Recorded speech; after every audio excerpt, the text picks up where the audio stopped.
Forte tension au Maniema ce matin. Le siège de l'UDPS a été incendié par des manifestants en colère suite au décès d'un jeune de 27 ans lors d'une fusillade par des équipes de patrouille après un match de football.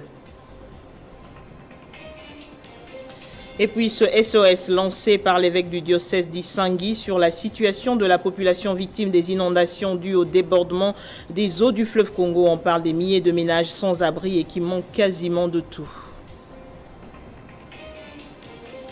Plus d'1 million de finalistes du secondaire en RDC sont attendus aux épreuves hors session de l'examen d'État édition 2022-2023 qui débuteront demain lundi par l'examen de dissertation. Relance des travaux pour l'achèvement du projet central hydroélectrique de Katende. Le gouvernement congolais vient d'obtenir un financement de 200 millions de dollars d'Exim Bank India. Merci de nous rejoindre sur Télé 50. On ouvre avec les finalistes aux examens d'État qui sont attendus ce lundi 8 mai pour le début des épreuves hors session. Il s'agira des épreuves de dissertation et de rédaction. Pour cette année scolaire, l'effectif s'élève à plus d'1 million pour l'examen d'État. En raison de la situation sécuritaire difficile dans l'Est du pays, le gouvernement rassure des dispositions prises afin d'encadrer les élèves durant cette période. Précision de Joël Kadenanga, chargé de communication du ministère de l'EPST. Demain, l'examen d'État sera lancé sur toute l'étendue de la République démocratique du Congo. C'est Madame le vice-ministre en charge de l'enseignement primaire, secondaire et technique qui va procéder à son lancement. Le ministre de l'enseignement primaire, secondaire et technique, le professeur Tony Mabakazadi, étant au Forum mondial à Londres qui réunit tous les ministres ayant en charge l'éducation dans le monde, et lui en tant que président du comité éducation dans notre pays, il représente la République démocratique du Congo dans ses assises. Nous avons enregistré cette année 1 100 728 élèves qui vont devoir passer leur examen d'État cette année, et toutes les dispositions ont été prises par le gouvernement de la République démocratique du Congo ensemble avec les partenaires techniques et financiers pour que l'examen se déroule également dans les zones de conflit où les élèves ont été déplacés ensemble avec leurs parents. Et donc, à ce niveau-là, il n'y a pas beaucoup d'inquiétudes. Le gouvernement provincial du Nord Kivu, tout comme celui de l'Ituri, ont associé leurs mains au gouvernement central pour que ceux qui sont déplacés puissent passer leur examen d'État dans les centres les plus proches. Je l'annonçais dans le sommaire, le siège provincial de l'UDPS Maniema a été incendié ce matin par des manifestants en colère après le décès par balle d'un jeune de 27 ans à la suite d'une fusillade par des équipes de patrouille sur un groupe de garçons qui venaient de suivre la finale de la Supercoupe espagnole à 22h. Selon plusieurs sources, tôt ce matin, les jeunes du bloc 3Z où résidait la victime s'en sont pris au siège de l'UDPS en représailles après le décès d'un des leurs. Correspondant de Dexon Hassani. La nuit d'aujourd'hui, au fait, 22h, 23h, jusqu'aux petites heures du matin, la ville s'est réveillée sous le crépitement des balles. Plusieurs balles alors, et c'est là au motif parce que les patrouilleurs, notamment la police, ainsi que les commandos, donc c'était une patrouille mixte, sont allés se cogner à un groupe de jeunes dans les blocs 3Z. Voilà, ils sont allés se cogner à un groupe de jeunes d'autodéfense et puis du coup les échauffourées ont commencé entre ces deux groupes et il y a eu mort d'homme. Donc il y a un jeune décédé sur place par balle. Maintenant les autres jeunes n'ont pas voulu ça, du même quartier au fait, le quartier 3Z, ils n'ont pas voulu ça. C'est comme ça que depuis le matin, c'est vraiment de la pagaille dans le milieu. La ville est terriblement déséquilibré, toutes les activités paralysées, toutes les routes principales barricadées par ces jeunes. Ils ont mis des tables sur la route, ils ont brûlé des pneus, ainsi de suite. Et pour montrer aussi leur colère, ils sont allés vers le bureau de l'UDPS, les sièges de la fédération de Kindu, pour montrer leur colère. Et dans la province de Tshopo, en territoire d'Isangui, des inondations dues au débordement des eaux du fleuve Congo empêchent la rivière Lomami de se déverser. La situation va de mal en pis. Des milliers de ménages sont sans abri et manquent quasiment de tout. À bout de ressources, l'évêque du diocèse d'Isangui, Monseigneur Dieudonné Madrapile, appelle les autorités de Kinshasa à une prompte intervention pour soulager le calvaire de ses habitants. On l'écoute. Le peuple d'abord. Cela ne doit pas rester un simple slogan. La population d'Isangui attend voir leurs dirigeants, tant au niveau provincial que national, être actifs, présents et prendre vraiment à cœur leur situation actuelle. Ainsi donc, j'attends concrètement de ce qui suit. De façon urgente, une assistance humanitaire conséquente. Les produits alimentaires comme les riz, la farine de maïs ou de manioc, les haricots, du sel, du sucre, de l'huile. En plus, les bâches. En faisant les tours, nous avons écouté beaucoup de gens se plaindre, nous n'avons pas de bâches, nous manquons de bâches, il nous faut des bâches et des tentes pour le campement des sinistrés. Le purifiant d'eau, le produit pharmaceutique indiqué pour prévenir les maladies et les épidémies. Les moustiquaires imprégnés, les couvertures, les vases, des seaux plastiques, sans oublier d'autres biens, comme nous l'avons souligné plus haut, susceptibles d'aider les sinistrés. La relance du projet de construction de la centrale hydroélectrique du Grand Katende est effective. Le gouvernement congolais vient d'obtenir un financement de 200 millions de dollars américains d'Exim Bank India. Le projet d'électricité 3 a pour objectif la réhabilitation du réseau de distribution électrique de la ville de Kinshasa en vue de permettre le raccordement de nouveaux abonnés, la satisfaction des besoins en énergie électrique à l'horizon 2025 de la ville de Kananga d'une part et d'autre part la réhabilitation et l'extension de son réseau de distribution. Vous le savez, les drapeaux seront berne ce lundi 8 mai en mémoire des compatriotes disparus suite aux inondations et glissements des terrains dans le territoire de Calais et dans la province du Sud Kivu. Le bilan est passé à 203 morts et plus de 200 blessés. Le gouverneur du Sud Kivu, Théo Ngwabidje, a annoncé le transfèrement de certains blessés de la ville de Bukavu pour des soins adéquats. Vendredi, une journée lugubre enveloppant tout Calais et des chagrins. Le gouverneur du Sud Kivu, Théo Ngwabidje Kassi, à la tête d'une forte délégation du gouvernement provincial, s'est rendu dans cette partie pour compatir et réconforter les familles aux victimes des inondations. À Nyamukubi, très affligé, le gouverneur Théo Ngwabidje Kassi s'est incliné devant le corps avant de s'adresser à la population et aux familles éprouvées. Il leur a transmis les condoléances du président de la République, Félix Antoine Tshisekedi, qui est de cœur avec ses compatriotes des Calais. Une enveloppe du gouvernement provincial a été remise par les gouverneurs pour assurer un enterrement digne des victimes. Certains blessés seront transférés à Bukavu pour des soins appropriés, a-t-il fait savoir. Par la suite, très compatissant, l'autorité provinciale est allée constater l'ampleur des dégâts.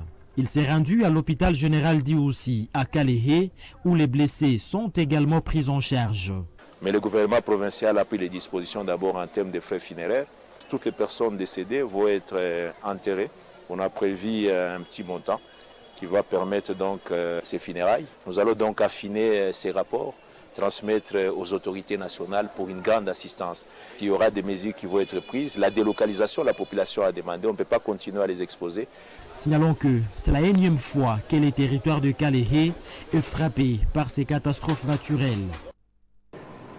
Après plusieurs mois passés à l'extérieur du pays, l'initiatrice de l'Alliance des forces pour le bien-être des Congolais AFBC a pris part à la réunion de la coordination nationale qui avait pour objectif de cogiter sur la possibilité du succès futur. Néné Ilunga Nkulu a profité de l'occasion pour lancer l'opération d'achat des cartes des membres.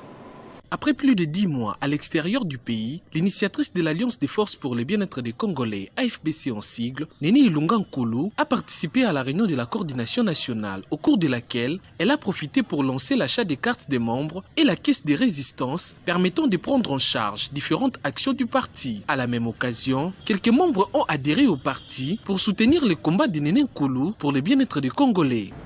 Nous nous sommes dit qu'il était bon de passer à des actions plus concrètes. Maintenant, nous devons mener des actions politiques face à l'état de notre pays. Nous sommes un pays démocratique. Nous sommes un parti d'opposition et donc nous sommes appelés à contrôler ce qui ne va pas au pays. Aujourd'hui, je peux vous donner par exemple, je vous donne un exemple. L'EAC.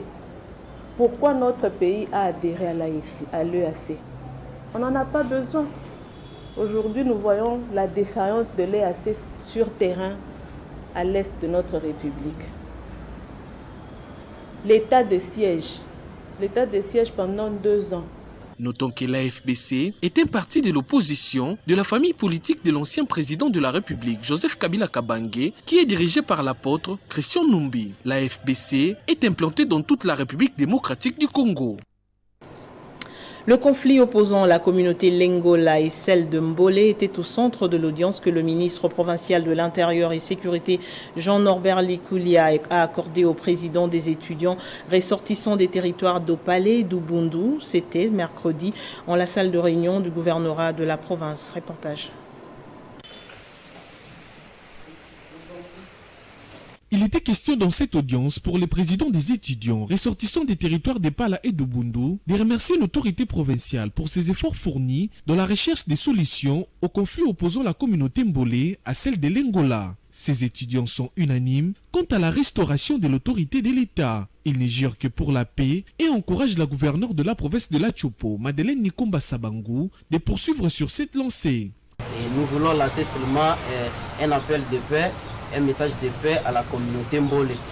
Veut dire que les autorités sont en train de travailler pour restaurer la paix. Maintenant, nous appelons cette communauté de ne pas exagérer, de ne pas se livrer à ces pratiques-là de troubler l'ordre public. Ce n'est pas ça ce qu'ils vont nous laisser comme héritage. Il faut cesser les actes de violence entre nous et les Mbole. Le plus important, s'il y a un problème, de parler ça à l'amiable.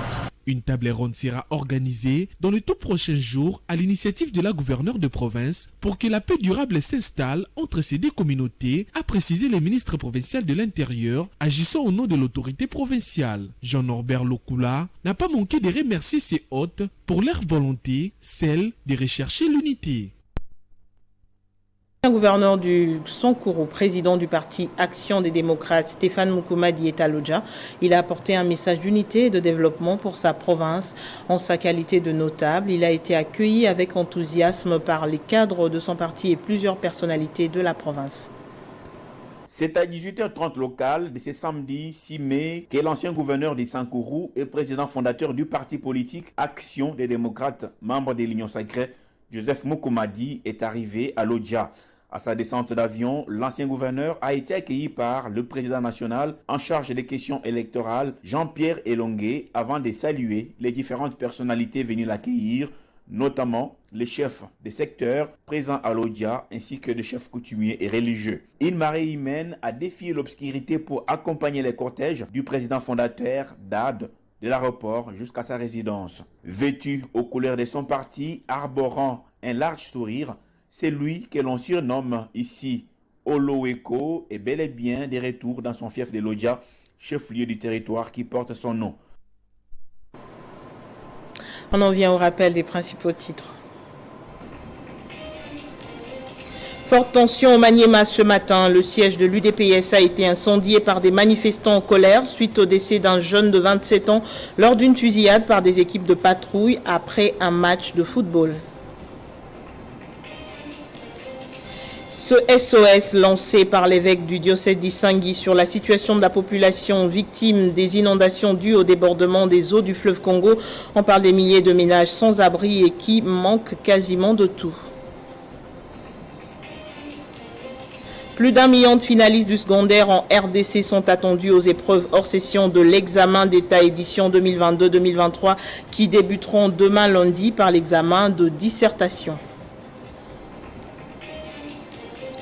Relance des travaux pour l'achèvement du projet central hydroélectrique de Katende. Le gouvernement congolais vient d'obtenir un financement de 200 millions de dollars américains d'Exim Bank India. Merci de votre fidélité. L'actualité continue sur votre chaîne. À très bientôt.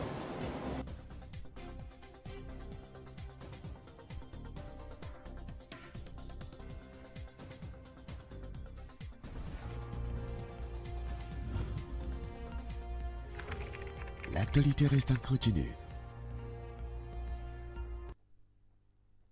Communiqué de presse de l'autorité des régulations de la sous-traitance dans le secteur privé. Conformément au contrôle des activités des sous-traitances dans le secteur privé, tel qu'annoncé par son directeur général, l'autorité des régulations de la sous-traitance dans le secteur privé, ARSP en sigle, porte à la connaissance des entreprises principales et celles des sous-traitances œuvrant dans la ville de Kinshasa et opérant dans tous les secteurs de l'activité économique qu'à partir de lundi 8 mai 2023, les équipes de l'ARSP passeront pour une mission de contrôle au sein de leurs entreprises respectives. À cet effet, un avis de passage leur sera déposé 48 heures avant la date de la visite de contrôle. Il s'agit à titre illustratif des sociétés ci-après concernées. Secteur des télécommunications et infrastructures des télécoms. Vodacom Congo RDC SA. Orange RDC SA. Airtel Congo DRC SA. Africell RDC SA. Standard Télécom. Liquide Télécom RDC SARL.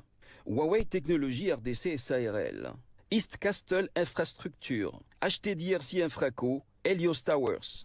Brandwheels and Crude Service. BCS SARL. Groupe Vivendi Africa RDC, JVA SA. Société congolaise de la fibre, Socof et consorts. Secteur des brasseries et limonaderies. Brasserie du Congo, Bracongo SA. Brasserie, limonaderie et malterie, Bralima SA. Industrie des boissons au Congo, IBC et consorts. Secteur de transport. Air France, Ethiopian Airlines, Kenya Airways, Compagnie africaine d'aviation, CAA. Gomer RDC. South Africa Airways SAA. Turkish Airlines, Air Côte d'Ivoire, Royal Air Maroc, Brussels Airlines, Husky Airlines et consorts. Secteur des infrastructures, bâtiments et travaux publics. DP World, Dubai Port World, Adi Construction SARL, Dematco SARL, Entreprise Générale Malta Forest SA, CREC 7 SARL, CREC 8, CCECC, Groupe Chani Metal, Safricas Congo SA, Société congolaise de construction moderne, SCCM et consorts. Secteur de l'agroalimentaire. Minoterie du Congo, Mino Congo. Plantation et huilerie du Congo, PHC SA. Gandour Food. Inalca Kinshasa. Congo Futur. Marsavco SA. Beltexco SA. Socimex SARL et consorts. Secteur des carrières. Carigresse SARL. Safricas. Crec7 et consorts. Secteur des panifications. Société africaine de développement industriel alimentaire, SADIA. Société générale de pain, Pain Victoire. UPAC. Pâtisserie nouvelle et consorts. Secteur de logistique. Bolloré Africa Logistique RDC SA. Cargo Trans-Sarlou. Delmas RDC Group, SEMA CGEM. DHL International Congo SARL. Capem Logistique.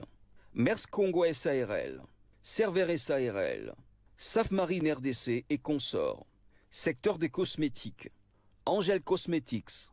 Dove Cosmetics. Fabrication, emballage, montage et conditionnement. Femco. Gandour Industrie Congo. Société Palmco et consorts. Secteur pharmaceutique. News et Samex. Prince Pharma SARL. Chalina Pharmacie. Zenoufa. Imex Pharma Distribution. Promed Pharma. Pharmagro et consorts. Secteur des services.